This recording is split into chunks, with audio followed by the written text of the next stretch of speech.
నమస్తే అన్న అందరికీ నమస్కారం. కువైట్ న్యాయ మంత్రిత్వ శాఖ మంత్రి ఫైసల్ ఆల్ గరీబ్ గారు మాట్లాడుతూ కువైట్ లో మానవ అక్రమ రవాణాను నిరోధించే జరిమానాలు మరియు బాధితుల హక్కులను పరిరక్షించే చట్టాలు మరియు చట్టాల ద్వారా మానవ అక్రమ రవాణాను ఎదుర్కోవడానికి కువైట్ చాలా ప్రాముఖ్యతనిస్తూ ఉందని చెప్పి ఒమన్ క్యాపిటల్ మస్కట్ లో నిర్వహించిన 5వ సెషన్ లో మానవ అక్రమ రవాణాను ఎదుర్కోవడానికి మిడిల్ ఈస్ట్ ఫోరం ను ప్రారంభించిన సందర్భంగా బుధవారం ఆయన ఈ ప్రసంగం చేశారు.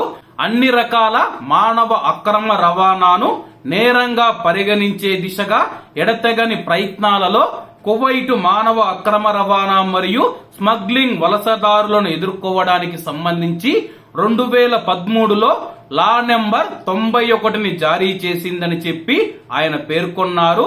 ప్రస్తుతానికి కువైట్ 3 ప్రధాన లక్ష్యాలను ఉంచుకుందని చెప్పి మానవ అక్రమ రవాణాను నివారించడం, బాధితులను రక్షించడం, అంతర్జాతీయ సహకారంతో మానవ అక్రమ రవాణాను నిరోధించడం అని చెప్పి ఆయన వెల్లడించారు. కువైట్ కు వచ్చిన తర్వాత చాలా మంది ప్రవాసులు మానవ అక్రమ రవాణాకు గురవుతూ ఉన్నారు. వాటి మీద మేము ప్రత్యేకమైన శ్రద్ధ తీసుకొని ఇటీవల కాలంలో మానవ అక్రమ రవాణాను తగ్గించినట్లు ఆయన పేర్కొన్నారు.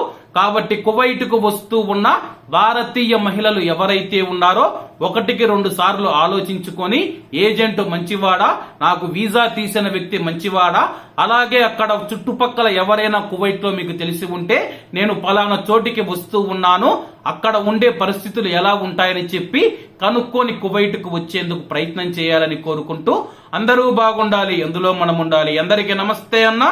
జై హింద్.